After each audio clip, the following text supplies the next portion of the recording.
Muito bem, querido aluno, querida aluna. Professor Raul Alves aqui com você na nossa gravação do curso de resolução de questões da disciplina de informática para concurso público, preparando você nessa reta final para a sua prova, sobre o que mais cai em provas de concurso público na nossa disciplina.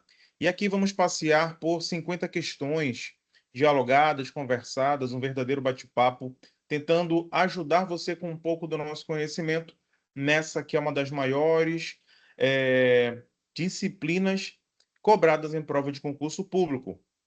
Sem mais delongas, vamos para a primeira questão. Vou pegar minha canetinha aqui para nós iniciarmos. Vamos combinar um modus operandi, uma maneira de agir aqui. Vamos ler junto as questões, você vai pausar, vai tentar responder, só então você aperta o play e segue para a resolução, tá bom? Vamos lá. Um agente, ao verificar os dispositivos instalados no Windows 11, e isso aqui você vai fazer na sua prova, tá? Vai sublinhar para identificar sobre o que é que aquela questão está cobrando. O assunto que essa primeira questão aqui na nossa resolução está cobrando é o Windows 11, sistema operacional da Microsoft. Identificou o seguinte dispositivo de armazenamento. No final das contas, querido aluno, não é sobre o Windows a questão, é sobre dispositivo de armazenamento, ou seja, hardware, ok? Tá bom? Dentro do contexto do Windows 11, ele quer saber sobre dispositivo. Dispositivo é hardware. Hardware é a parte física do computador, tá? Você lembra que nós temos a parte física, temos a parte lógica, onde a parte física são os dispositivos, são as peças de computador, aquilo que a gente pode tocar. É o hardware. Hardware que faz a interface entre o software e o usuário. Sem o hardware, você não consegue utilizar o software, ok? SSD, NVMe, PCIe 4.0, HDD, 15K RPM, DRAM, DDR5 e cache L3. Considerando apenas o aspecto de latência, da menor para maior, ordem correta é. O que ele está te perguntando aqui? Quanto a hardware, dentro de hardware, um conceito de latência. Você vai enumerar do maior, organizar do maior para o menor, tá? Que tem menos latência para o que tem maior latência. E aí você vai analisar cada um dos dispositivos a seguir, tá? O SSD, que é um tipo de disco rígido, que é um tipo de memória de armazenamento permanente que nós temos na máquina, de altíssima velocidade em comparação com HDD, que é a tecnologia anterior, que são os HDs convencionais que nós conhecemos, a memória RAM DDR5 e a memória cache L3, que é a memória que está dentro do processador, uma memória de altíssimo desempenho, de altíssima velocidade.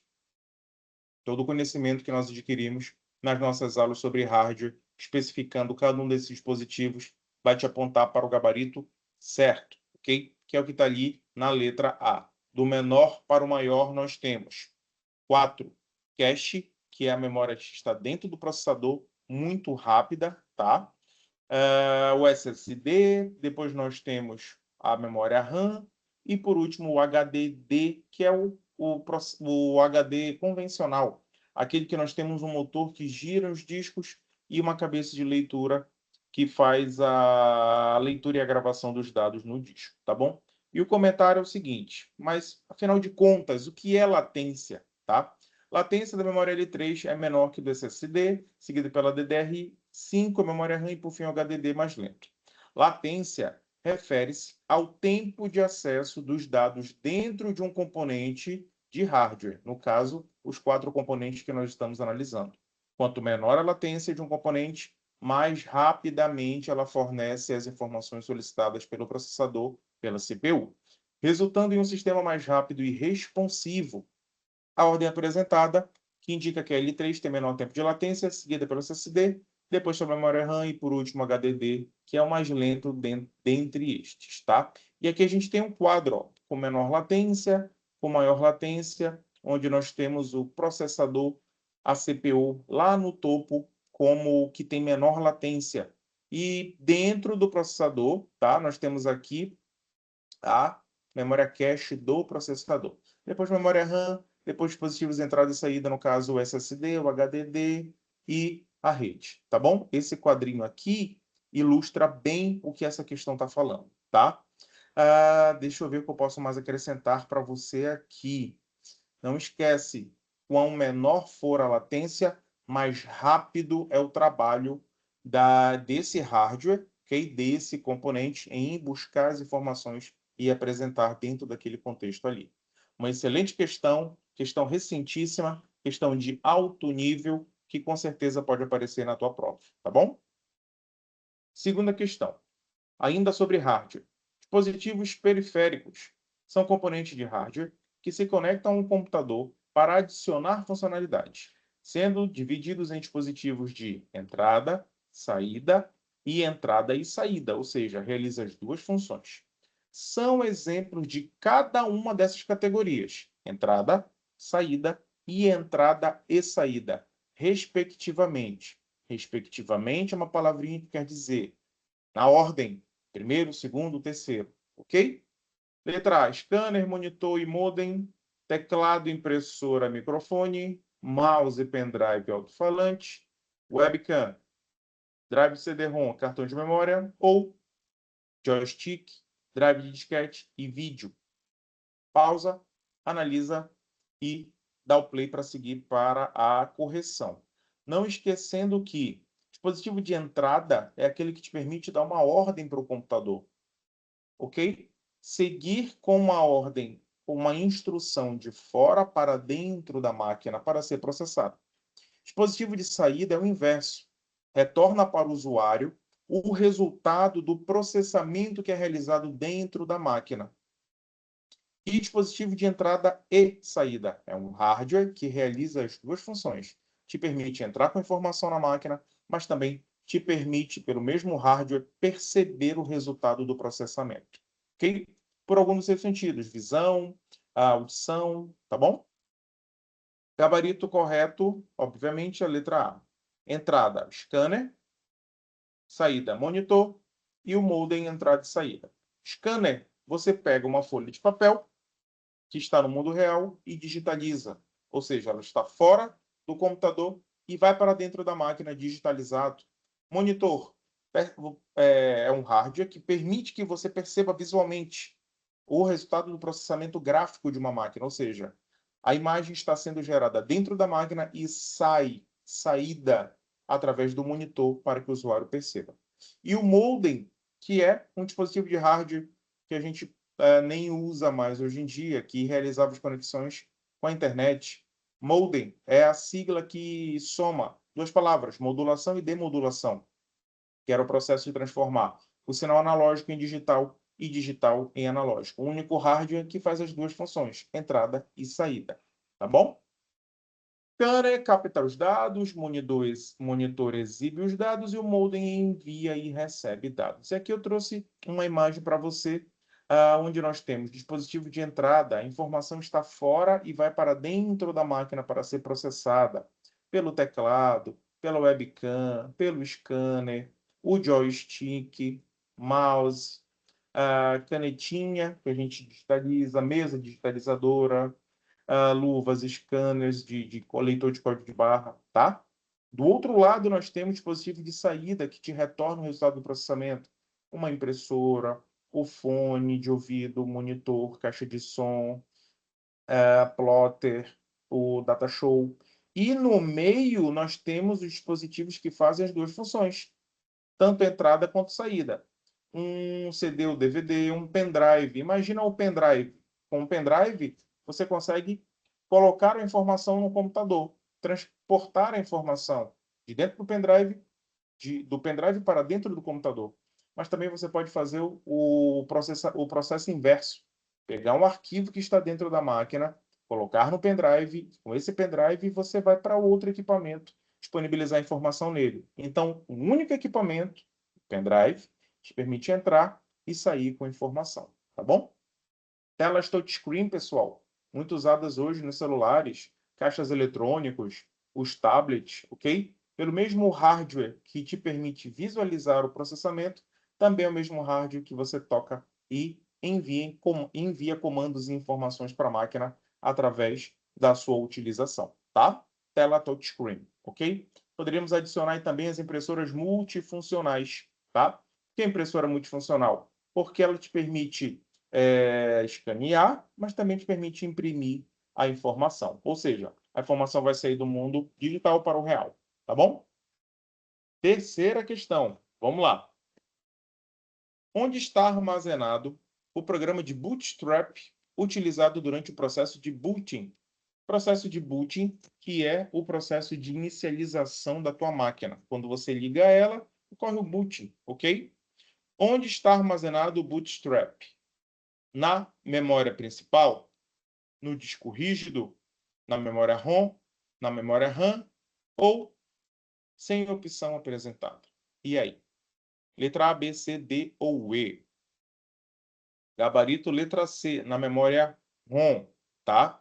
Nesse caso específico, a memória ROM que está sendo apresentada aqui nessa questão é a BIOS, ok? Que está fisicamente instalada lá na tua placa mãe do equipamento, tá? O Bootstrap, que é BIOS e UEFI, fica armazenado na memória ROM, um firmware não volátil presente na placa mãe. Vamos lá, memória ROM significa Memory Only Ready, ok? Memory Only Ready. O contrário, ROM, memória somente de leitura. Quer dizer que, em tese, é uma informação que vem gravada de fábrica, que só pode ser lida. Memória somente de leitura, ok? Você não pode, em teoria, apagar, alterar as informações de uma memória ROM, ok? E o Bootstrap fica aqui, ó, gravado na memória ROM, tá bom? O programa de Bootstrap, que inicia o sistema operacional, ou OS, Operation System, sistema operacional, tá bom? E aqui mostra todo o processo de inicialização do Bootstrap, bem dividido, apresentando para você que é memória ROM, que é memória RAM. Memória RAM é memória de acesso aleatório, é a memória temporária, é a memória volátil, ou seja, só carrega as informações enquanto está sendo carregada com energia elétrica. Desligou o computador, a memória RAM apaga tudo. Exemplo de memória RAM, as memórias DDR que a gente instala ali na placa-mãe, que auxiliam o processador no processamento, no carregamento e execução dos processos, ok? Quarta questão. Um computador é formado por diferentes tipos de dispositivos. Marque a alternativa correta, que são apresentadas as opções de dispositivo de entrada, dispositivo de armazenamento e dispositivo de saída, respectivamente. Não esqueça a palavrinha, tá? Impressora, memória RAM, scanner, teclado, Wi-Fi, mouse, scanner, SSD, monitor, memória RAM, teclado, Wi-Fi ou monitor, Wi-Fi e SSD. E aí? O que é? Primeiro, entrada. Segundo, saída. Opa, desculpa, armazenamento. Terceira, saída. Na ordem, tá bom? Gabarito, letra C. Scanner é entrada, SSD é armazenamento e o monitor saída, tá? Alternativa correta, coloca um dispositivo que captura dados, o scanner, um meio de armazenamento permanente e rápido, o SSD, que vimos lá na primeira questão, e o meio de exibir informações, monitor. Não esquece, pessoal, a entrada, saída está relacionado com o que o dispositivo permite que você faça, tá? Se você observar um hardware e fique claro que ele é um instrumento para você dar ordens à máquina, dar instruções à máquina, então provavelmente ele vai ser de entrada. Agora, se ele é um hardware que te permite perceber, vendo ou ouvindo, por exemplo, o resultado do processamento do computador, do celular, da Smart TV, dispositivo entrada, dispositivo internet das coisas, os IoT, ele provavelmente é um hardware de saída. E o que faz as duas funções combina um pouco de cada e é um dispositivo de entrada e saída, respectivamente. Ok? Quinta questão. Considerando as características dos processadores de um computador moderno, olha sobre o que a gente quer falar aqui, é correto afirmar que a velocidade de uma CPU ou processador ou unidade central de processamento é expressada em qual é a grandeza que expressa a velocidade de um processador, tá bom? É gigahertz? É megatransferências por segundo? É clock por milissegundo? É megahertz? É terabyte por segundo? E aí? Uma questão bem conceitual, tá bom? Você não vai mais esquecer e vai lembrar na tua prova que é o gigahertz para as CPUs modernas. Por que para as modernas? Porque lá no início das CPUs essa grandeza não era medida em giga, tá bom? Sua frequência em gigahertz. Mega transferências por segundo refere a essa transferência de dados de memória. Megahertz é uma unidade mais antiga. E terabytes por segundo ou clock são inadequados como medida de frequência de CPUs. Ok? Sexta questão. Sobre periféricos de quê? De entrada de um computador. E aí tu fecha a caixa da tua cabeça para periférico de saída, periférico de entrada e saída, tá? É correto afirmar que são equipamentos que faz um periférico de saída, é o que está te cobrando basicamente, tá bom? Letra A. O usuário pode utilizar para fornecer informações para a máquina. Teclado e caixa de som são exemplos desse dispositivo de entrada, será? B. O usuário pode utilizar para fornecer informações e comandos ao sistema. Teclado e mouse são exemplos desse dispositivo de entrada, será? C. Servem para armazenar informações de forma permanente, como HD e SSD. E aí? D. Exibem ou reproduzem as informações processadas pelo computador. Por exemplo, monitor e caixa de som. E letra E. Realizam simultaneamente, ao mesmo tempo, as funções de entrada e saída. Exemplos típicos são touchscreen e modem.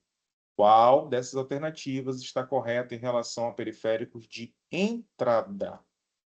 Gabarito, letra B. Teclado e mouse, você envia informações para dentro do computador para serem processadas, tá?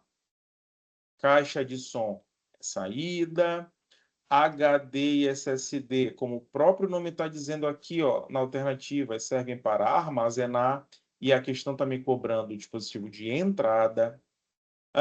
Monitor é saída, caixa de som é saída. A informação está sendo processada dentro da máquina e sai na caixa de som para eu ouvir, e sai no monitor para eu me enxergar. Touchscreen e modem realizam duas funções, entrada e saída, como vimos lá na primeira questão. Tá bom? Sétima. Sobre periféricos de entrada, é correto afirmar que são equipamentos que o usuário pode utilizar para fornecer informações para a máquina, ou seja, a informação vai do usuário para a máquina, esse é o sentido para um periférico de entrada, e o teclado é um tipo de periférico de entrada e caixa de som, será que é? B. O usuário pode utilizar para receber informações da máquina, ou seja, informações da máquina para o usuário. Esse é o conceito de periférico de entrada. Mouse e caixa de som são exemplos desse tipo de dispositivo. C. O usuário pode utilizar para estabelecer comunicação sem fio. Será que é isso? Bluetooth e placa de rede são exemplos desse tipo de dispositivo de entrada. D. O usuário pode utilizar para fornecer informações para a máquina. Teclado e monitor touchscreen são exemplo desse dispositivo. Letra E. O usuário pode utilizar para receber informações da máquina. Pendrive e SSD são exemplos desse dispositivo. Vamos lá. Gabarito letra D. Teclado e monitor touchscreen são corretos. Ambos são periféricos de entrada. Gente, nesse caso, a banca quis pregar uma pegadinha na gente, tá? Porque considerou touchscreen como entrada se ele é híbrido, porque ele também faz uma função de entrada. Tá bom? Ok? Monitor touchscreen, que é aquele que com o dedo ou a canetinha você envia informações, embora também exibe saída. Sendo considerado híbrido, logo encaixa corretamente na categoria de entrada também, tá? Poderia ser uma questão eivada de recurso? E aí você tem que fazer uma escolha na tua cabeça, tá? Ou você vai entregar para a banca o que ela quer e não vai discutir com ela na tua prova, ou você se debruça lá após a prova para impetrar um recurso, tá bom? Caso você esteja bem convicto disso, entre em contato com seu professor, que a gente é especialista em recursos nesse sentido, tá? Mais gabarito, letra D, ok? Vamos lá. Um computador é formado por diferentes dispositivos, hardware. Marca a alternativa correta, em que são apresentadas opções de dispositivos de entrada, armazenamento e saída, respectivamente. Ok? Impressora, memória RAM e scanner, teclado, Wi-Fi, mouse, scanner, SSD, monitor, memória RAM, teclado, Wi-Fi, monitor, Wi-Fi e SSD. Gabarito letra C. Entrada é o scanner, SSD, armazenamento e monitor saída. Ok? Tá bom? Próxima questão. Repetimos aqui, acabamos repetindo, né?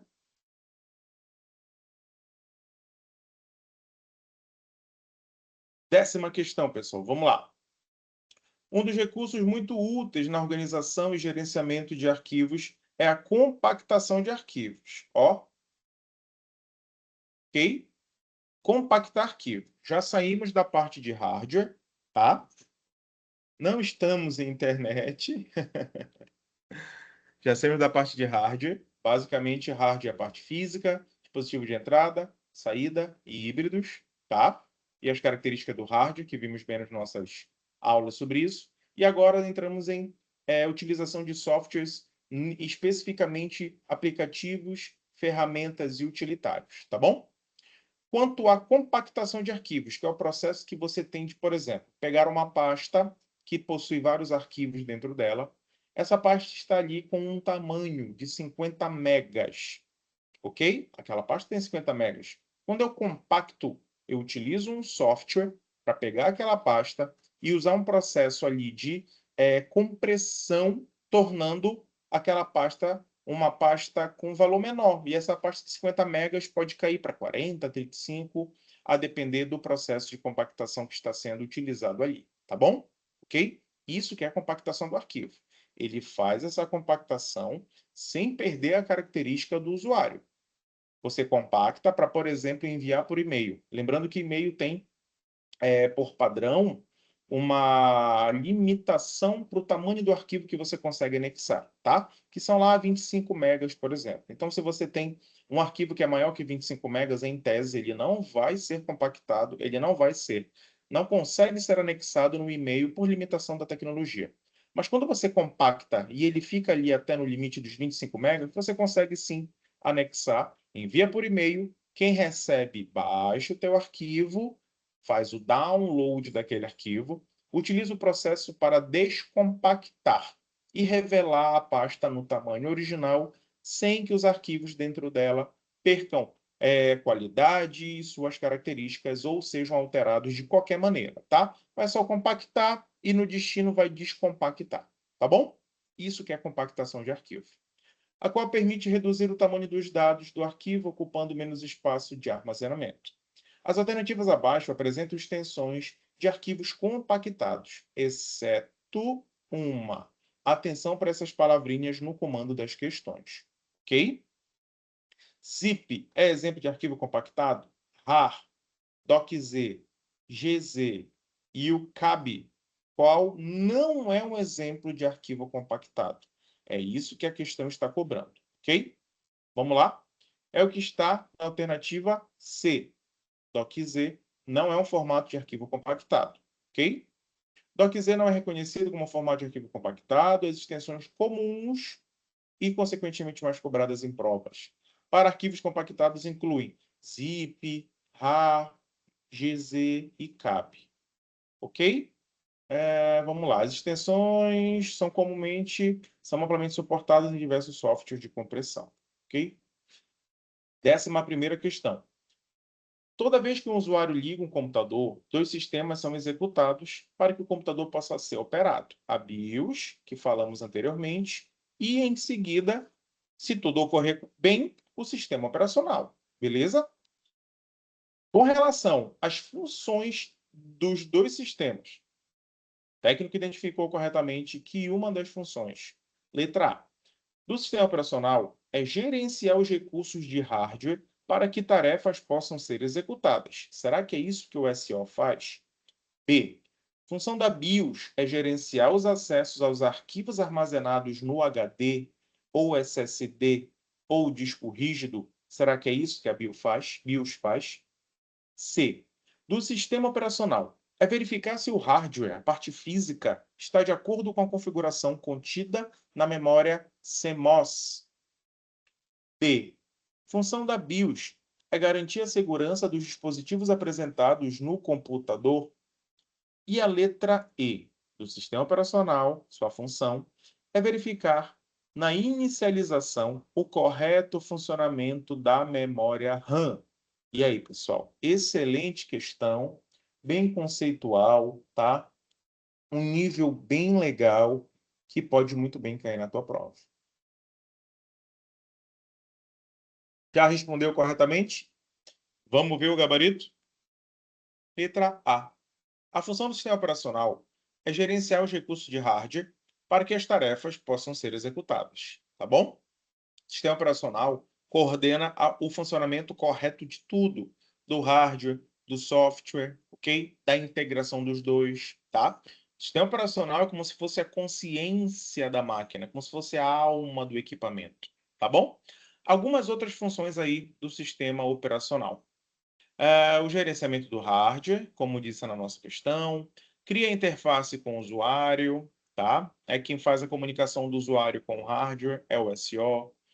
Execução dos programas, gestão dos arquivos. No Windows nós temos, por exemplo, a figura do explorador de arquivos, gerenciamento dos processos, gerenciamento da rede, segurança e permissões, compartilhamento de pastas e grupos de trabalho, por exemplo, monitoramento de diagnósticos, inicialização e carga do kernel, que é o núcleo do sistema operacional, tá bom? 12. Softwares proprietários são sistemas de informação desenvolvidos com propósito de exploração comercial. Assinale a alternativa correta, que contém um software proprietário. Dentro do software, pessoal, lembre que a gente tem o software proprietário, o software gratuito, várias características quanto à permissão de utilização do software, tá? O LibreOffice Writer é proprietário?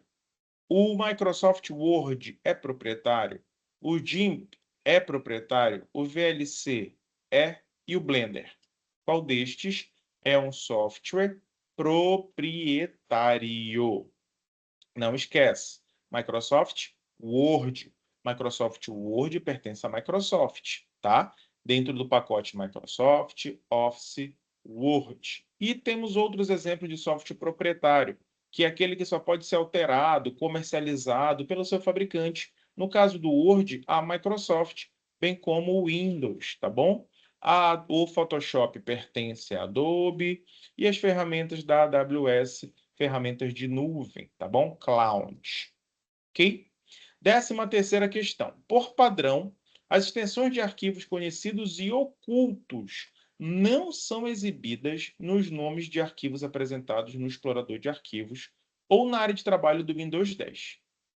Sublinhe para saber que a gente está falando nessa questão sobre sistema operacional, tá bom? Existem diferentes formas para configurar a apresentação das extensões dos arquivos, sendo elas por meio do qual é o procedimento para configurar a apresentação das extensões de arquivo. Extensão de arquivo é o que diz o que aquele arquivo é, o que ele faz e qual é o software que executa, que abre, que nos mostra a funcionalidade correta daquele arquivo. Tá bom? Não esqueça disso, tá? Letra A. Clicar do botão direito do mouse sobre a barra de ferramentas. Depois, essa setinha mostra o próximo passo. Ticar, marcar em mostrar extensões e nome de arquivo. B. Explorador de arquivo, menu início. Ticar em mostrar extensões de nome de arquivo. C.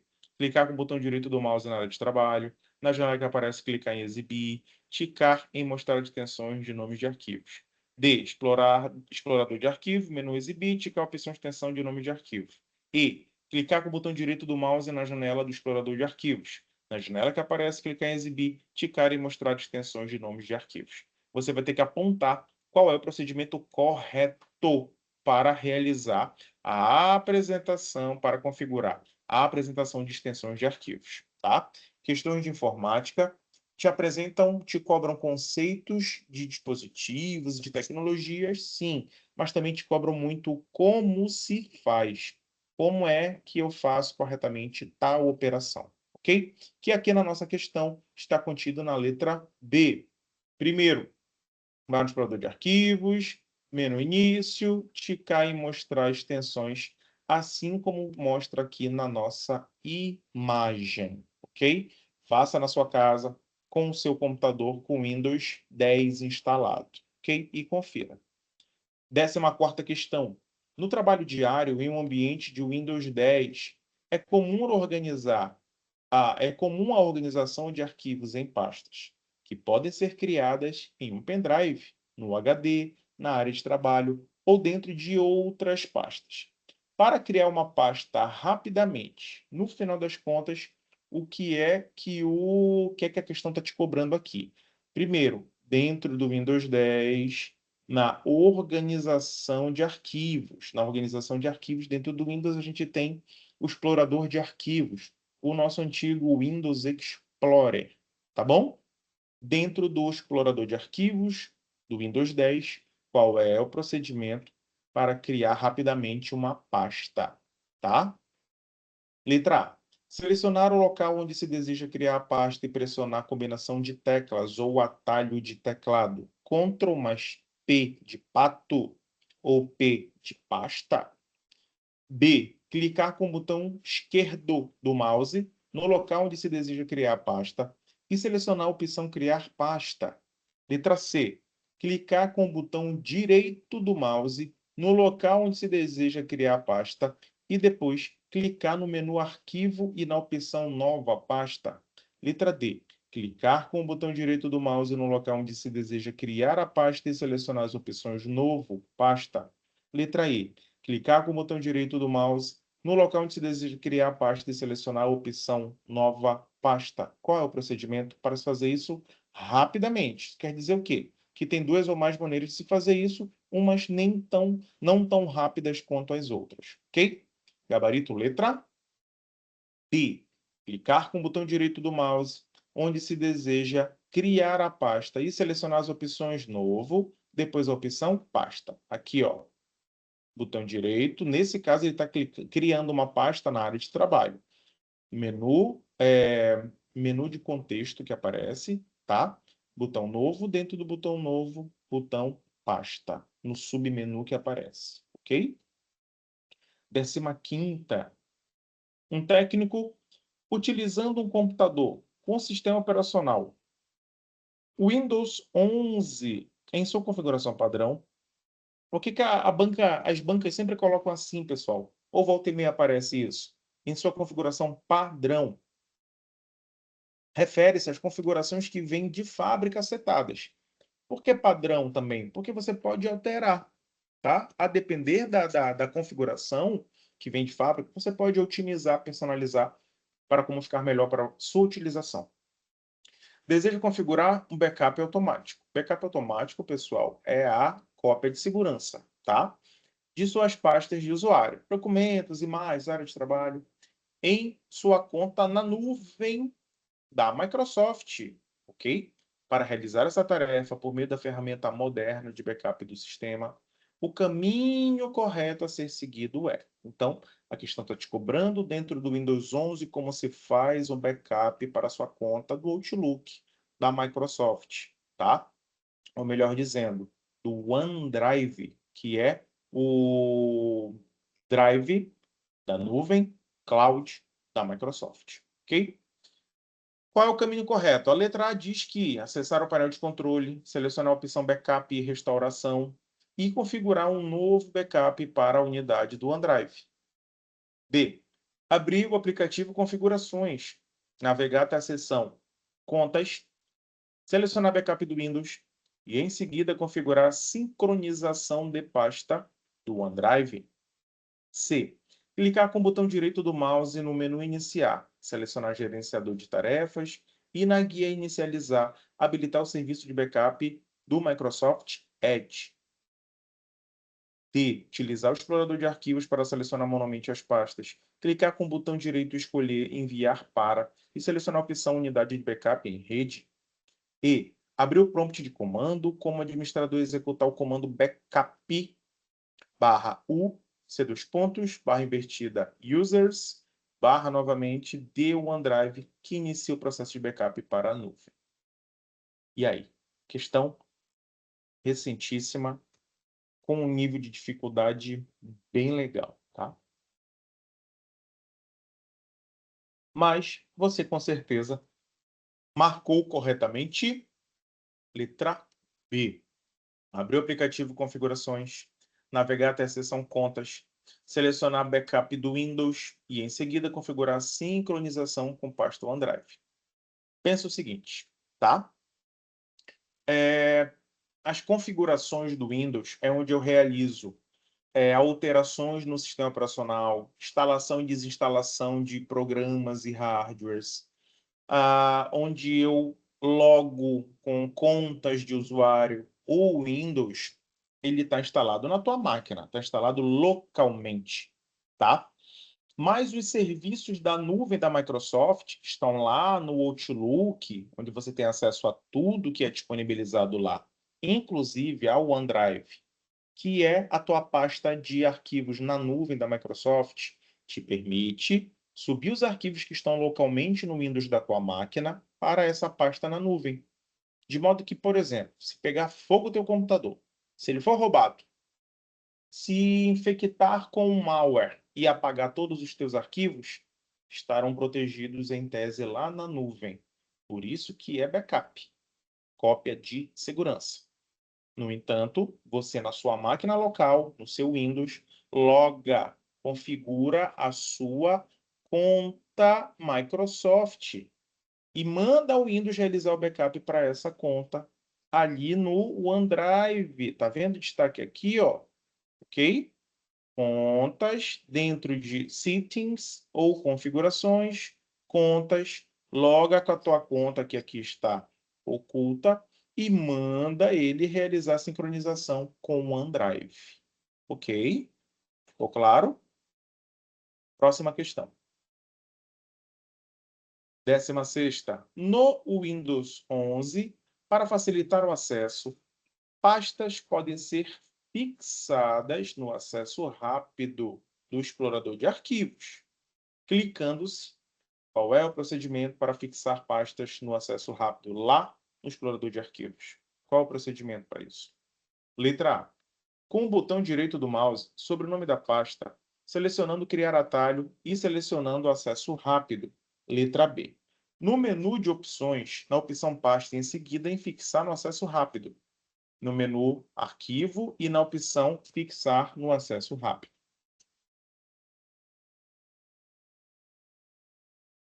Aqui era a letra no menu B, tá. Perdão, pessoal, aqui era a letra C, aqui é a letra D e aqui é a letra E, tá? A letra C, no menu Arquivo, na opção Fixar Acesso Rápido. Letra D, com o botão direito do mouse, sobre a pasta e selecionando a opção Fixar no Acesso Rápido. E a letra E, no menu Opções e na opção Fixar no Acesso Rápido, tá bom? Gabarito letra D, no menu Opção e na opção Fixar no Acesso Rápido, tá bom? Ok? 17ª. Um técnico de TI foi solicitado a organizar os arquivos e programas utilizados por uma equipe para facilitar o acesso e melhorar a eficiência. Ele decidiu criar uma estrutura de pastas no Windows 11 que está instalado e funcionando em condições ideais, e configurar os programas mais utilizados para serem executados automaticamente ao iniciar o sistema. As ações corretas para atingir esse objetivo são: excelente questão de alto nível, tá? Letra A. Organizar os arquivos no explorador de arquivos e configurar os programas no gerenciador de tarefas na aba Inicializar. Letra B. Configurar as pastas diretamente no gerenciador de tarefas na aba Inicializar, juntamente com os programas mais utilizados. Letra C. Configurar os programas no menu Iniciar e ativar a opção Executar como administrador para os programas mais utilizados. Letra D. Utilizar o recurso pasta personalizada no explorador de arquivos e o utilitário Start Config para gerenciar a inicialização. Letra E. Criar uma nova conta de usuário no Windows com privilégios administrativos para a equipe definir os critérios de inicialização. E aí? Letra A, B, C, D ou E? Gabarito. Letra A. Organizar os arquivos no explorador de arquivos, que tem por função organizar pastas e arquivos, e configurar os programas no gerenciador de tarefas, que, dentre outras funções, tem essa função também, tá? Gerenciador de tarefas, aplicativo de inicialização, aplicativos de inicialização, ok? Tá bom? 18ª, no Windows 11, o gerenciador de tarefas é uma ferramenta que permite ao usuário. Qual é a função do gerenciador de tarefas? Letra A. Apenas visualizar os arquivos armazenados no disco rígido. Letra B. Monitorar e gerenciar processos de execução, desempenho do sistema e programas de inicialização. Letra C. Alterar configurações avançadas do BIOS diretamente no SO. Letra C. D. Realizar backup completo do sistema e restaurar versões anteriores do Windows. Letra E. Instalar e desinstalar aplicativos do sistema operacional. E aí? Letra A, B, C, D ou E? Gabarito? Letra B. Monitorar e gerenciar processos em execução, desempenho do sistema e programas de inicialização. Tá? Lembrando que para você chegar nessa janela, com essas opções, você pode utilizar um atalho de teclado bem famoso, que é o Ctrl Alt Del ou Delete. Ctrl Alt Del, tá bom? Não esquece desse atalho de teclado. 19ª. A funcionalidade do Windows 11 que permite distribuir as janelas na tela em layouts pré-definidos, por exemplo, em colunas, grades ou áreas de maior e menor destaque, permitindo aproveitar o espaço da tela de maneira otimizada. Qual é a funcionalidade? Letra A, Azure Cortana. Letra B, Windows Copilot. Letra C, Windows Badges. Letra D, Snap Layouts ou E, Microsoft GRLD Layouts. E aí? Bem específica aqui do Windows 11, bem recente a questão, tá? Gabarito letra D, Snap Layout. Os recursos Layout Snap ou Snap Layouts é um recurso dentro do Windows 11 que fica disponível no botão maximizar e restaurar tamanho, ok? São as maneiras que permitem que você organize janelas de programas através de layouts pré-definidos. Como é que a gente fazia isso antes, pessoal? Você pegava uma janela, colocava a seta do mouse nas bordas, nas laterais ou na diagonal e ia aí ajustando largura, altura da janela, conforme você gostaria que ela ficasse na tua área de atuação, no teu monitor, ok? Você ainda consegue fazer isso, mas o Windows já te traz umas pré-definições para fazer isso de maneira mais rápida e eficiente, poupando tempo. E digo a vocês que na prática isso aqui é muito legal para a produtividade, principalmente quando você tem apenas um monitor para trabalhar, ok? 20ª questão. Um usuário de computador com Linux, sistema operacional Linux, tá? Fica ligado, sublinha na tua prova, tá bom? Ligou para a área do suporte técnico da empresa, relatando problemas na sua conexão com a internet. Para resolver o problema, o técnico solicitou ao usuário o IP da máquina, o Internet Protocol, a numeração que cada máquina recebe quando se conecta a uma rede. Para obter o IP, o usuário abriu o terminal do Linux e digitou corretamente qual é o comando no Linux que exibe o IP da máquina. Gabarito letra A. IP espaço A. E aqui eu trouxe para você outros comandos do Linux que comumente caem em prova, tá bom? Leia, releia, teste no seu computador para que você aprenda sobre esses comandos aí, ok? 21ª. Ainda sobre sistema operacional Linux, é correto afirmar que, dentro das suas distribuições, tá bom? Ubuntu e Firefox são distribuições do Linux, mas Manjaro não é. B. Manjaro e Pop OS são distribuições do Linux, mas Ubuntu não é. C. Firefox e Windows são distribuições do Linux, mas Pop OS não é. D. Manjaro e Windows são distribuições do Linux, mas Firefox não é. E letra E. Ubuntu e Pop OS são distribuições do Linux, mas o Windows não é. Gabarito? Letra E. Ubuntu e Pop OS são distribuições Linux, mas o Windows não é. O Windows é da Microsoft, Ubuntu é Linux, Pop OS é Linux, ok? 22ª. Um funcionário do MP pretende dividir em 3 colunas um texto digitado no Word 365, uma das versões aí mais recentes do Word, tá? Em português, funcionando em condições ideais, tá bom? E, posteriormente, inseriu uma legenda. Para essas duas operações, inicialmente ele teve que acessar, respectivamente. Então, ele te dá aí duas necessidades do usuário e depois te pergunta para realizar primeiro uma e depois a outra. Clicou em quais guias? Sobre guias no Word. Isso é muito cobrado em prova de concurso público. Leia, releia, pratique, utilize as principais guias nos programas Microsoft Office, Word e Excel, o próprio Outlook também, tá bom? Letra E, layout e referência. Porque, primeiramente, o que ele quer fazer? Ele quer dividir um texto em 3 colunas. É a primeira coisa que ele quer fazer, é isso aqui, tá? E depois ele quer, 2, inserir uma legenda. Então, primeiro, para dividir a coluna, ele tem que vir na guia Layout, ok? Vir aqui no botão Coluna e nas opções que aparecer no botão Colunas, clicar em 2 colunas, ou melhor, 3 colunas, que é o que a questão diz. Depois, posteriormente, ele quer inserir uma legenda. Ele vem aqui em referências, inserir legenda. Está aqui, ó, grupo legenda, inserir legenda. Bem aqui está o botão. Ok?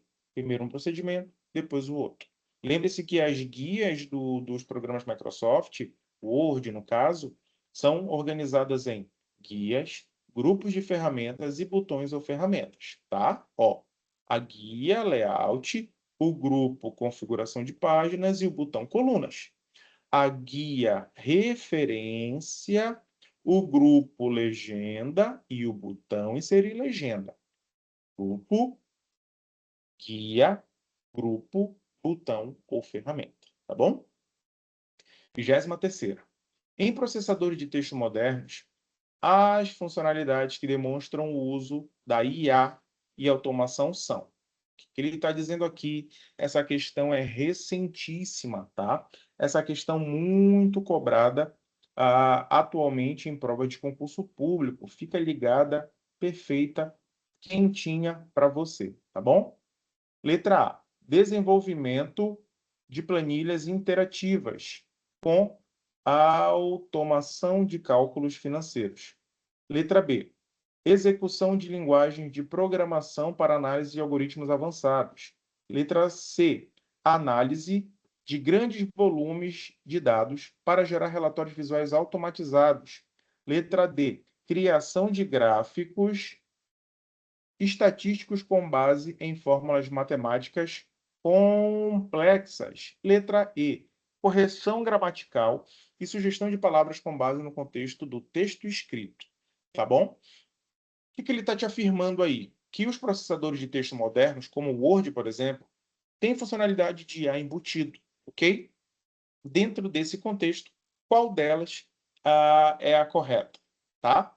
Letra E, correção gramatical e sugestão de palavras com base no contexto escrito. Quando a gente fala, por exemplo, do Word, que é da Microsoft, a gente tem ali funções de IA embutidas do Copilot. O Copilot, que é a inteligência artificial generativa da Microsoft, tá bom? Então, nas versões mais recentes do Word, como a 365, por exemplo, você tem aí a utilização, o incremento de poder utilizar o Copilot na formatação do seu texto, ok? 24ª questão. No Word do Microsoft Office 365, é possível a coautoria, em que múltiplas pessoas trabalham no mesmo documento e cada pessoa vê as alterações dos outros em tempo real. Após um analista ter acessado o Word, em condições ideais, salvado o documento no OneDrive, estando esse documento aberto na tela, pode-se ativar a coautoria em tempo real a partir de um clique. Qual é o procedimento para ativar a coautoria? Que é a coautoria? É quando várias pessoas trabalham ao mesmo tempo em um único documento. Tudo isso pela internet, tudo isso conectadas, tudo isso incrementando ali funcionalidades e informações, formatações no documento, tá bom? Isso aumenta, se organizado, obviamente, a produtividade dessa equipe. Gabarito letra C. O caminho é compartilhar a caixa de combinação do mesmo nome, inserir os e-mails das pessoas que desejam compartilhar o arquivo, uma maneira de você credenciar aquela pessoa, tá? Escolher as permissões para permitir edição e clicar em enviar, porque apesar de você indicar por e-mail, apontar alguém para permitir ter acesso àquele documento, você ainda pode dizer, por exemplo, se aquela pessoa pode só ler o documento, ou se ela pode ler e alterar e editar aquele documento, tá? Esse procedimento a gente vê muito também aqui em salvamento na nuvem, ok? E em compartilhamento de documentos, tá? Você pausa, você lê e pratica também para ficar fixado na sua mente sobre isso aí. 25ª questão. A partir do Word 365 em português, aberto e funcionando em condições ideais, um analista precisa dividir o texto em duas colunas igualmente espaçadas. Para isso, qual é a guia, qual é o grupo e qual é o botão? Lembra que nós vimos isso em algumas questões anteriores? Está te cobrando a mesma coisa de uma outra maneira. Esse é um dado que diz o que para a gente, pessoal? Que o Word e formatação de texto são bem cobrados em provas de concurso, tá? Principalmente essas guias. Então, novamente, você vai lembrar aí que acessar a guia layout e no grupo configurar páginas, você vai em colunas e clica aqui em duas colunas, tá? Layout, grupo configuração, botão colunas e o subbotão duas colunas. 26ª questão, falando sobre compartilhamentos de arquivos e produtividade e ferramentas de videoconferências. Pode aparecer também ferramentas de produtividade, ok? Ferramenta de produtividade. Videoconferência, nesse caso, o Google Meet, bastante empregado, que permite realização de reuniões online, tanto para dispositivos móveis quanto para computadores. Está afirmando que o Google Meet você consegue utilizar nos celulares, tablets, mas também computadores. Para fim de teste, as reuniões com 3 ou mais participantes podem durar até um limite de tempo e ultrapassar o seu limite atual de 1 hora, havendo um limite de 100 pessoas para uma mesma reunião, pois a reunião pode ter convidados e ser transmitidas pelo YouTube. Após iniciada, as gravações são salvas em um meio de armazenamento em nuvem e pode ser compartilhadas com outras pessoas. Nesses termos, o limite de tempo e o meio de armazenamento em nuvem são, respectivamente. Lembrando que eu estou tratando aqui do Google Meet, tá? Uma ferramenta de videoconferência da Google, ok? Dentre as alternativas abaixo. Qual é a alternativa correta? Gabarito letra C. Período o tempo é 24 horas e, obviamente, o armazenamento é no Google Drive, que é o armazenamento da Google. E a questão falou do Google Meet. Pessoal, é importante a gente ler com calma o enunciado, porque na maioria, não vou te falar todas as questões, mas em grande parte real das questões, não só de informática, até de outras disciplinas também, o gabarito está no enunciado, ou indícios diretos apontando para o correto. Está no conteúdo, no enunciado, ok? Que te ajuda nas alternativas, tá bom? 27ª. Entre as ferramentas do Google Workspace, temos o Google Meet. Considere as seguintes afirmativas sobre o Google Meet. Primeira afirmativa. Clientes do Google Workspace podem convidar qualquer pessoa para a reunião criada, mesmo que o participante não tenha uma conta do Google. Será que participantes sem conta do Google podem participar de uma reunião do Google Meet? Verdadeiro? Falso. 2. Qualquer pessoa com uma conta Google pode criar em um computador uma videochamada com até 100 participantes, duração de 60 minutos, sem custo financeiro. Ou seja, na versão gratuita do Google. Terceira, seja qual for o plano escolhido para o uso, qualquer chamada em grupo está limitada a 2 horas devido à limitação de gravação. E aí, sobre essas características de reunião do Google Meet, o que é que está certo e o que é que está errado aí? O que é verdadeiro e o que é falso? Correto, o que está na 1 e 2, tá? De fato, não é necessário ter uma conta Google para participar de uma chamada, como informa a documentação do Google, ok? E aqui, 2. Qualquer pessoa com uma conta Google pode criar um computador, uma videochamada com até 100 participantes e duração de até 60 minutos sem custo financeiro, ok? Tá bom? 28ª. Agora vamos falar sobre o Excel. Já falamos sobre o Word, agora vamos falar sobre o Excel, tá? No Excel 365, a fórmula igual soma entre parênteses, referência inicial a 1 ponto e vírgula, a 5 está somando os valores das células. E aí? Não esqueça que essa é a maneira correta de escrever uma fórmula, ou melhor, uma função. No caso aqui é a função soma. O que é que a função soma faz? Analisa o intervalo indicado e soma as suas informações. A1 e A5 são células, são espaços definidos dentro de uma planilha do Excel. A planilha do Excel que pertence a uma pasta de trabalho do Excel. Ok? Tá? Obviamente, para a função soma agir corretamente, dentro da A1, dentro da A5, precisa ter informações numéricas. Senão, é retornado um erro. Tá bom? Ok? Fazendo uma revisão, uma explanação rápida aqui sobre conceitos do Excel a partir dessa fórmula. Tá bom? E o ponto e vírgula ali? Qual a diferença do ponto e vírgula para os dois pontos dentro de uma fórmula do Excel? Ok? Pausa, analisa e retorna corretamente a letra C. Está somando o conteúdo da letra do que tem na célula A1 e da célula A5. Não esquece, tá? Gente, ponto e vírgula significa e.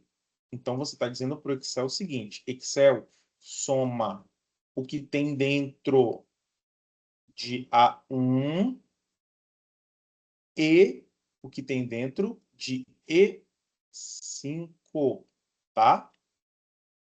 Ok? No caso aqui é A5, tá bom? A1 e A5. Ou seja, o correto seria... não muda o gabarito, continua sendo a letra C, tá bom? Só que ele viria para cá. A1 e A5, tá? Ok? O que é que eu quero que você entenda? O ponto e vírgula é E. Some este E, aquele outro E. Todas as vezes que você quiser especificar células em específico, determinadas, você vai colocar o ponto e vírgula. Nesse meu exemplo aqui, nesse print que você está vendo na sua tela agora, tá? O gabarito já está ali, a gente errou a coluna E para a coluna A, mas pega o raciocínio, que independe disso aqui, tá bom? O raciocínio. Se eu tivesse trocado o ponto e vírgula pelos dois pontos, ele não ia somar a A1 e A5, ou, no meu erro aqui, a E. Ele ia somar tudo que está entre eles. Porque os dois pontos significa a referência final até referência final e tudo que está entre o início e o fim. Ponto e vírgula, este aquele outro e. Dois pontos, de até. E tudo que está entre. Não esquece isso, tá bom? 29ª, para analisar e calcular o controle de gastos mensais de uma empresa utilizando uma planilha eletrônica. É mais apropriada a utilização do seguinte programa de computador. E aqui você tem que saber dos programas de computador que realizam somas e operações financeiras, tá? Microsoft é apresentação eletrônica, Adobe Reader, PDF, LibreOffice Writer, editor de texto, Microsoft Word, editor de texto. Gabarito, letra A.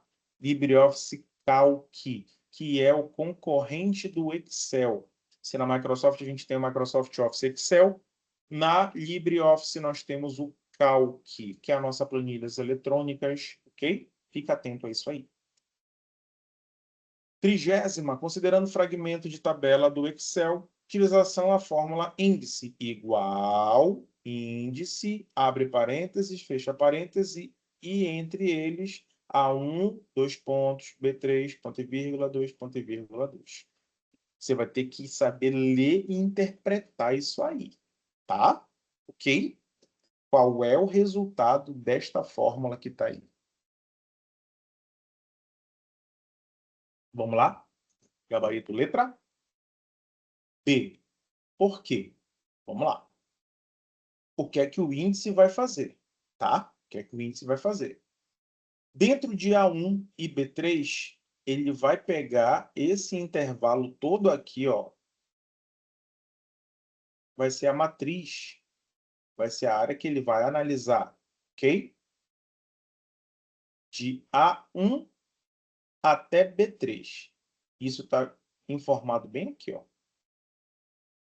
A1 até B3. D até, eu utilizo os dois pontos, tá? Ok? E dentro dessa matriz, ele vai me pegar a segunda coluna e a segunda linha, ok? Como é que a gente lê e escreve normalmente? Da esquerda para a direita, de cima para baixo. O Excel vai seguir a mesma referência.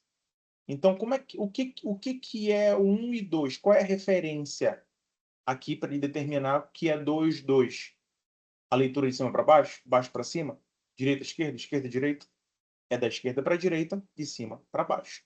Então, a coluna A vai ser 1 e a coluna B vai ser 2. Célula 1, ou melhor, linha 1, já está aqui, linha 1, linha 2. Se eu quero que está em 2, 2, eu tenho a coluna 2, B, a linha 2, B. Então, B2 é pera. Ok? Pera vai ser o resultado. Entendeu? Volte e assista novamente para reforçar. 31º, tipo de arquivo de extensão padrão criado pelo programa LibreOffice Calc. Que é a extensão de arquivo. É o que vai dizer o que o arquivo faz, qual é o programa que o executa. Nesse caso, ele já está te dando o programa, o Calc. Ele quer saber qual é o arquivo que o Calc cria. Lembrando que tipo, formato ou extensão de arquivo é aquilo que está após o ponto. Por exemplo, tá? Por exemplo, eu tenho aqui pino ponto MP3. Tudo que tiver à direita do ponto é tipo, formato ou extensão de arquivo. MP3, MP4, AVI. Entendeu? Tudo que tiver à esquerda do ponto é nome. Nome de arquivo. Informação textual. Eu posso nominar arquivo e pasta no Windows com qualquer caractere, exceto o que eu vou te mostrar agora. Presta atenção. Presta atenção. Eu não posso nomear arquivo e pasta no Windows, ok? Não posso nomear. Não pode. Basear.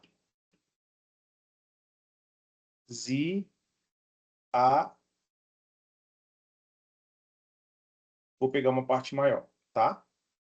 Vamos lá. Preciso te ensinar isso aqui. Fica atento. Não pode. Basear.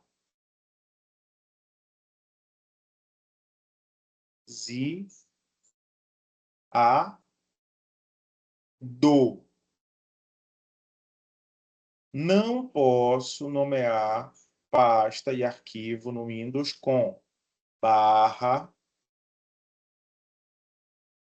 Não posso nomear com asterístico. Não posso nomear com seta. Não posso nomear com interrogação. Não posso nomear com aspas e não posso nomear com dois pontos. Você não pode nomear, dar nome a um arquivo ou pastas com barra, asterístico, seta, interrogação, aspas e dois pontos, ok? Voltando à questão. Qual é a extensão que o Calc cria? Letra C, tá? ODS para planilhas eletrônicas. E aqui eu te trouxe o do Calc, o Writer e o Impress, respectivamente as planilhas eletrônicas, o editor de texto e apresentações eletrônicas do LibreOffice, ok? 32ª. O número de bits relacionados ao endereço IP, tá bom? Aqui eu estou falando de rede de computadores. Do IPv6 e IPv4, respectivamente, são iguais a gabarito, letra C. IPv6 são 128 bits. IPv4 são 32 bits, tá bom? Por que que o IPv6 surgiu? Porque o número de endereços IP da versão 4 já ficou exausto, já está acabando, tá bom? Devido ao crescimento da internet, em especial aos dispositivos internet das coisas, os IoT, tá? Então, IPv6 é uma maneira da rede expandir recebendo novos dispositivos. Para que o computador consiga estar conectado à internet do computador, para que um computador consiga estar conectado a uma rede de computadores, é necessária a utilização de vários equipamentos. Marca a alternativa correta, em que todas as opções são equipamentos comumente utilizados em rede de computadores. Você pausa, leia, aperta o play para ver o gabarito, que é a questão, que é o corretamente letra D, tá bom? Placa de rede, modem, conector RJ45. Por que que ela está errada? HD é dispositivo de armazenamento, porta USB é entrada e saída, e HD também está errado. SSD é dispositivo de armazenamento, AD é o correto, e a letra E erra novamente na USB e no SSD, que um é porta de entrada e saída, o outro é armazenamento. Ok? No âmbito das redes de computadores, considere as informações e as características a seguir. Primeira informação. Usada para interligar a comunicação de um servidor com outros computadores e dispositivos de armazenamento, ficando restrita a isso. Letra não. Segunda afirmativa. Ela é sem fio, alcança diversas partes do mundo, justamente por isso está mais sujeita a ruídos. Foi atribuído a este padrão o nome de WiMAX, em que oferece conectividade para uso doméstico, empresarial e em hotspots através de um único ponto linear. Terceira, utilizada para que dispositivos se comuniquem dentro de uma distância bem limitada. Suas conexões são feitas usando Bluetooth, dentre outros compatíveis. Essas características correspondem corretamente, respectivamente, a... Aqui eu quero saber de redes de computadores quanto à sua extensão geográfica. As três afirmativas, cada uma aponta uma característica de um tipo de rede de computadores quanto à extensão geográfica. Qual é corretamente? Gabarito letra A. A SAN, rede SAN, é uma rede que interliga servidores a equipamentos. Ok? WWLAN, ok? Que é o WiMAX, que é uma Wide, World Wide, que é uma rede de longo alcance sem fio. E a última é a PAN, que é a Personal Area Network, sobretudo por Bluetooth, ok? Nunca mais você vai esquecer disso. Falamos muito na nossa aula sobre rede de computadores, ok? Vamos lá? Considere a figura abaixo que mostra uma rede local de computadores. Aqui a gente já sabe qual é o tipo da rede, te dá aí o diagrama da rede. Você tem que ler e identificar os equipamentos que estão corretamente apontados 1 e 2. Ou seja, qual é o nome desse cara aqui e qual é o nome desse cara aqui. Não está nem te pedindo o que eles fazem, tá? Mas lendo a imagem, você percebe o que eles fazem, mas está te pedindo o nome deles, a identificação deles, ok? Que são corretamente o switch e o roteador, tá? Switch e roteador, tá bom? Ok? Switch que interliga os equipamentos uns com os outros é o servidor, e o roteador que permite a conexão dessa rede para fora e para dentro, escolhendo ali a melhor rota para o acesso à internet ou a outras redes. 36 ou 36ª, ao tentar solucionar um problema de conectividade de um site da internet no Windows 10, aberto funcionando em condições ideais, um funcionário acessou o Windows Defender Firewall, que é o firewall do Windows, clicou em restaurar padrões, fazendo com que ele, excelente questão de altíssimo nível sobre firewall do Windows, em especial o firewall nativo do Windows, que é quando a gente fala de uma aplicação nativa, nós estamos falando algo que vem com o sistema operacional, ou seja, você em tese não precisa instalar, tá bom? Letra A, permite conexões. Quando ele fez essa restauração de padrões, o que aconteceu? Tá bom? Pause, leia com atenção, depois você dá o play para corretamente marcar a letra B. Quando você restaura o padrão do firewall do Windows, bloqueia todas as conexões de entrada com aplicativos que não estejam na lista de aplicativos permitidos, quando o computador estiver conectado à rede. Ó, bloqueia conexões. Firewall é um filtro que permite ou impede a saída ou entrada de usuários e informações de uma rede, tá? Então, no sentido de rede, conexões, ele permite ou bloqueia, ok? Grava isso sobre firewall, tá? Não esquece também que firewall pode se apresentar para você em versão de software ou combinação de hardware e software. 37ª. Um usuário do Windows 11 teve sua máquina comprometida por um malware. Aqui a gente está falando de ataques, infecções, malwares digitais. Após uma análise técnica, verificou-se que a infecção ocorreu porque ele havia desativado o antivírus nativo do sistema operacional. Qual é o antivírus nativos do Windows 11? Você vai marcar corretamente. Letra A. Microsoft Defender Antivírus. Tá bom? 38ª. Olha esse ataque que emblemático histórico. O WannaCry foi um malware. Malware são ameaças virtuais, são softwares maliciosos, ok?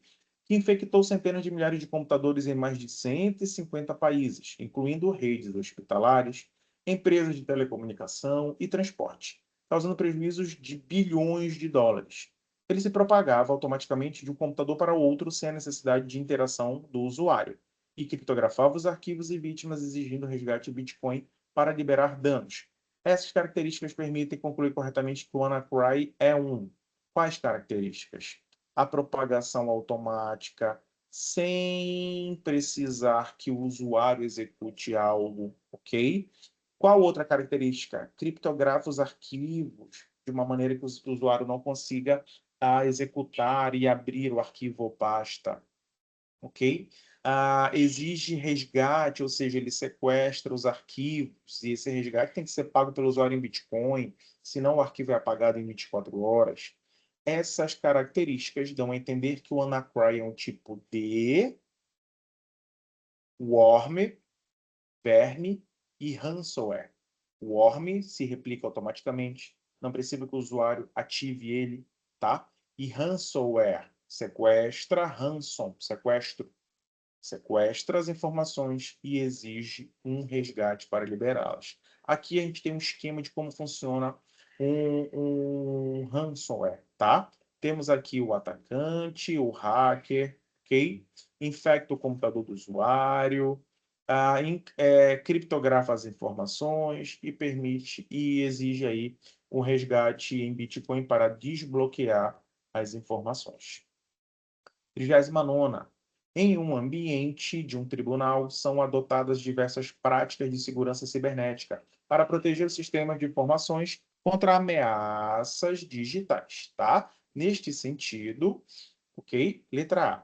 A inteligência artificial tem sido usada tanto para criar soluções de segurança cibernética e fazer detecção de ameaças, quanto para sofisticar os ataques, tomando necessária uma abordagem de defesa integrada que envolva múltiplas camadas de proteção. Letra B. O uso de antivírus garante total proteção contra ameaças digitais, uma vez que identifica e elimina qualquer tipo de malware presente no sistema, tornando desnecessário o gasto com ferramenta de segurança sofisticada. Letra C. Os firewalls protegem o sistema contra ataque advindo de malware que já estão instalados no dispositivo, impedindo sua execução e posterior propagação para outros arquivos e sistemas de rede. Letra D. A autenticação de dois fatores, ou 2FA, é eficaz principalmente para dificultar o acesso aos sistemas, mas apresenta vulnerabilidades quando se utilizam aplicativos gerador de código, sendo preferível o uso de uma senha estática, que não se muda, e outra dinâmica que se muda sempre. Ou letra E, o uso de anti-malwares combate os worms, que são um tipo de vírus que precisa ser anexados a um programa legítimo para se propagar, exigindo a ação do usuário para sua execução e posterior disseminação em outros dispositivos. E aí? Altíssimo nível, está correto, que está marcado em letra A. A IA tem sido usada tanto para criar soluções e fazer detecção de ameaças, quanto para sofisticar ataques. A IA está sendo utilizada nos dois campos, quem ataca e quem defende, tá bom? Questão número 40. O funcionário do tribunal recebe um e-mail solicitando atualização de seus dados através de um link, que direciona para uma página idêntica ao site do seu banco, com um endereço ligeiramente diferente. O tipo de ataque que o funcionário está sofrendo é DDoS, ataque de negação de serviço, Scary Crew, phishing, engenharia reversa ou spyware. E aí? Está correto que se dizem C, phishing, pescaria, tá? Ele manda ali um e-mail com a credencial parecida, ok? Ou melhor, aqui. Manda um e-mail para a vítima clica no e-mail e abre o website que é parecido, mas tem ali ligeiras diferenças. O atacante coleta as credenciais do usuário, porque no site falso o usuário vai digitar o seu usuário e senha. Depois disso, ele entra no site legítimo com as credenciais daquele usuário, se passa por ele e realiza ali a ação, tá bom? Então ele rouba, ele faz a pescaria dos dados, enganando o usuário. Questão 41. O fato do link.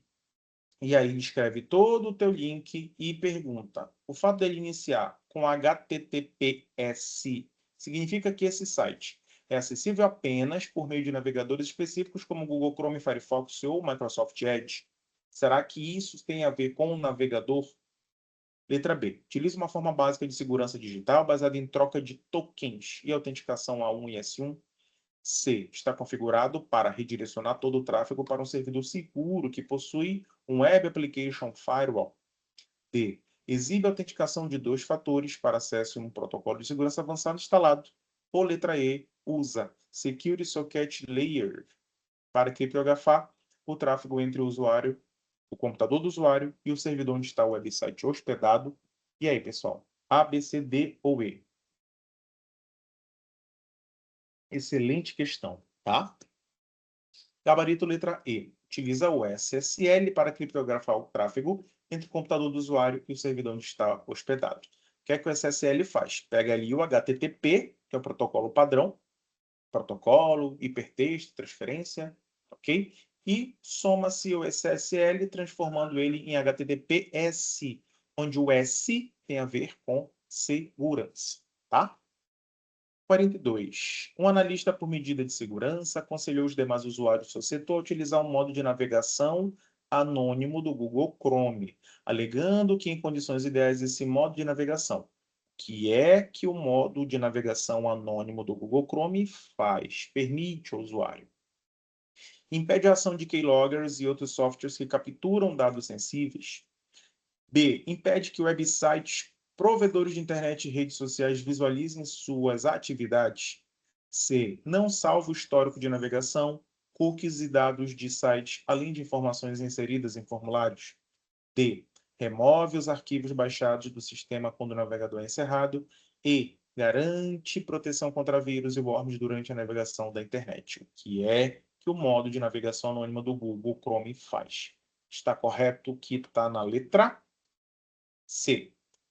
Navegar anônimo não salva cookies, dados em sites, além de informações inseridas em formulários. Navegação anônimo na internet. No Google Chrome se chama navegação anônima. No Mozilla Firefox se chama navegação privativa. E no Edge significa in private, não permite que o navegador memorize a atividade do usuário. Nelas, os navegadores não salvam as seguintes informações: histórico, cookies e dados de sites, informações preenchidas em formulários, tá bom?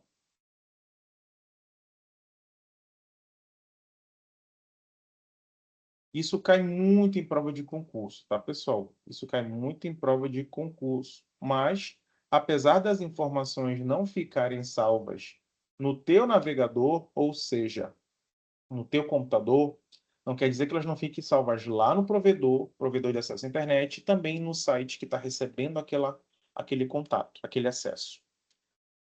43ª, a computação em nuvem dispõe de tipos de serviço, tais como A, infraestrutura e plataforma, mas não aplicações. B, infraestrutura e aplicações, mas não plataforma.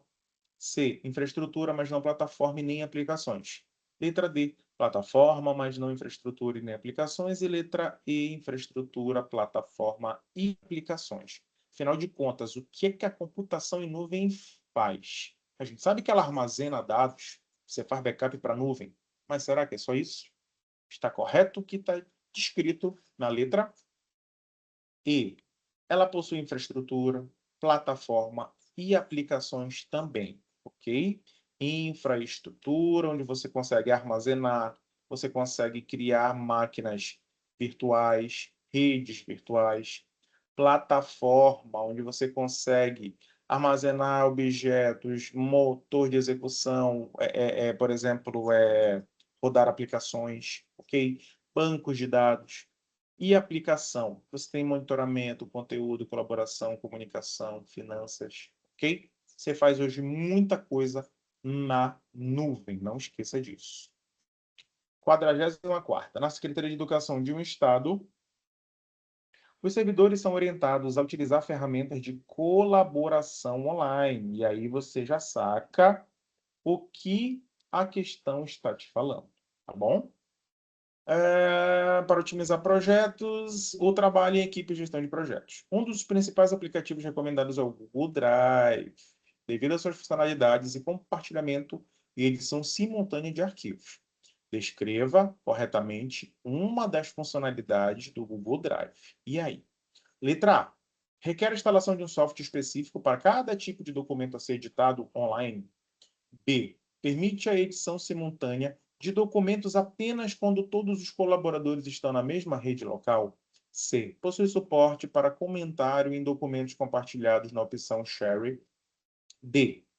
Possibilita configurar permissões de acesso para que diferentes usuários tenham níveis de acesso como nível de visualização, comentário ou edição em um documento compartilhado.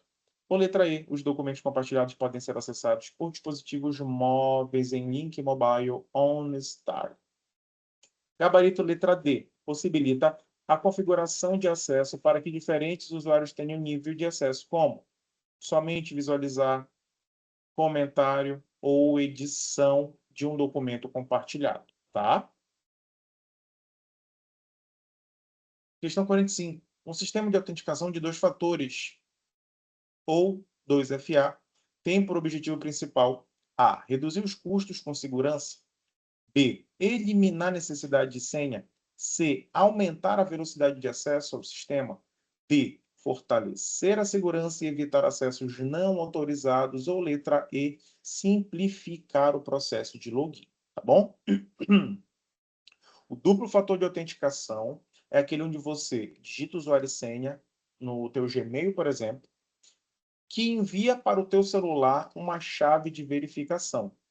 Essa chave você confirma no navegador. Então, você tem 2 maneiras de autenticar o teu acesso, tá bom? Onde só você, com o celular seu, com o equipamento seu, consegue autorizar a ação, tá?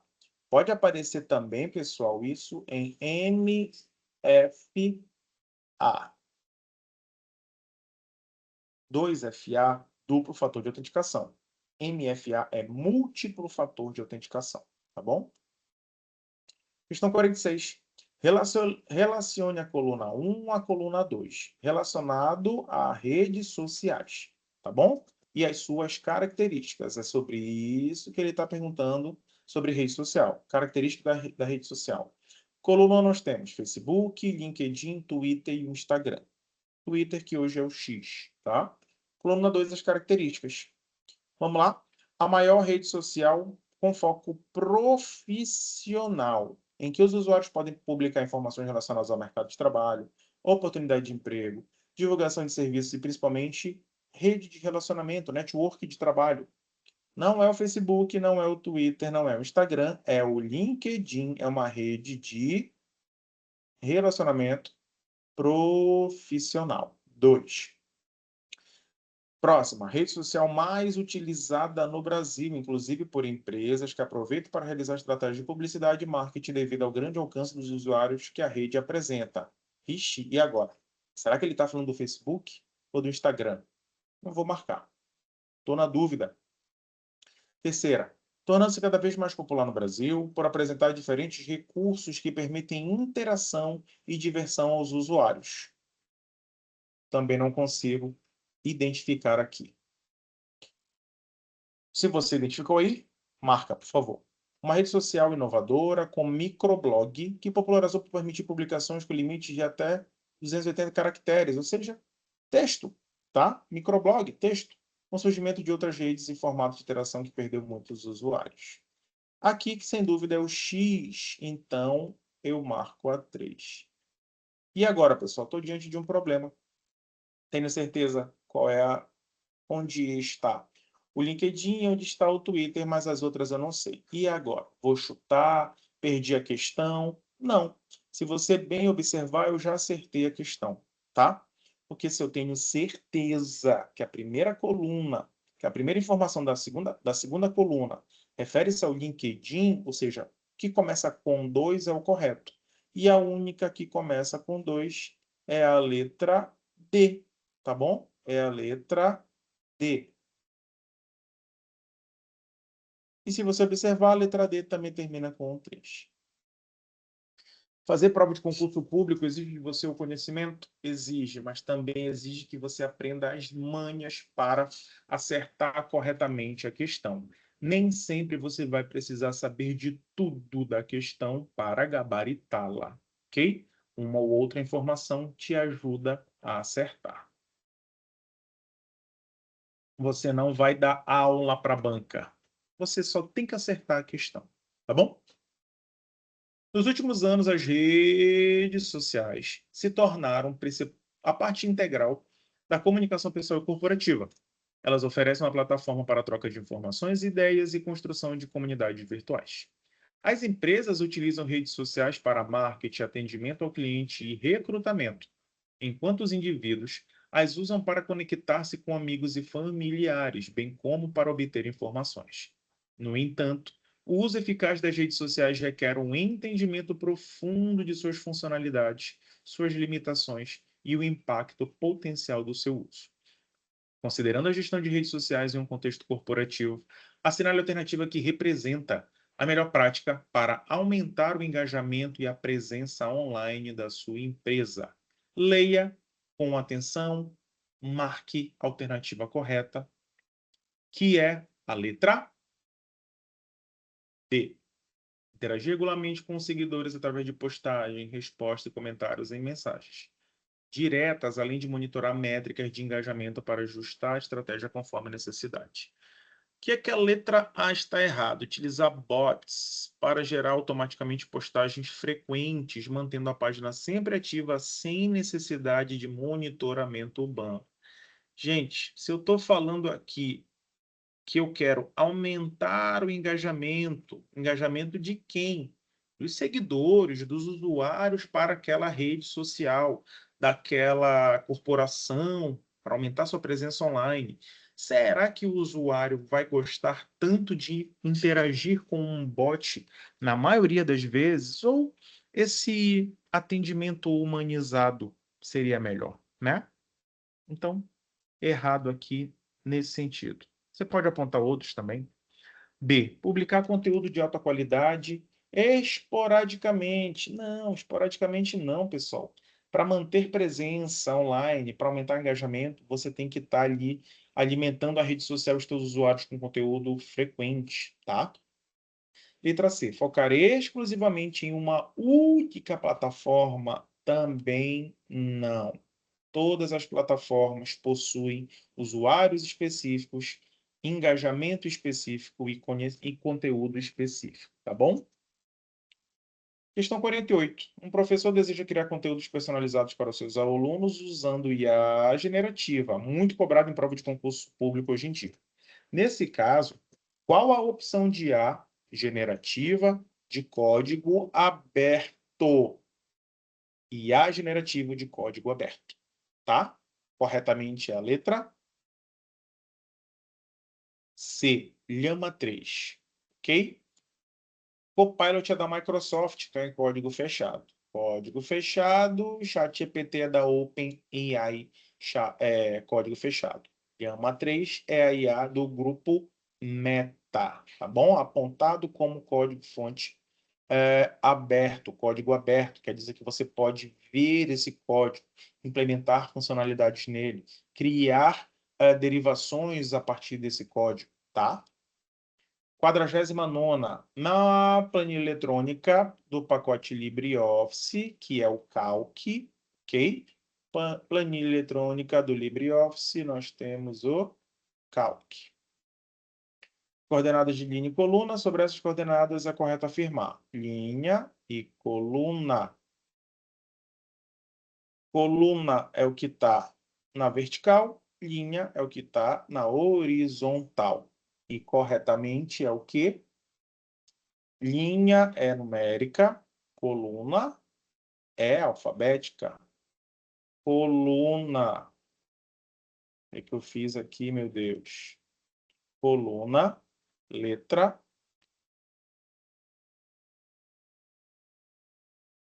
Coluna é letra. Tá? Linha é número. Coluna A, linha 1. Lembrando que as células são sempre a localização da coluna com a linha. Nunca é a linha com a coluna. É coluna e linha. Então, é sempre A1, B1, C1. Nunca um A, um B ou um C. Tá bom? Ao utilizar o explorador de arquivos no Windows 11, o atalho de teclado Alt mais Enter, o que é que Alt mais Enter faz? Basicamente, gabarito letra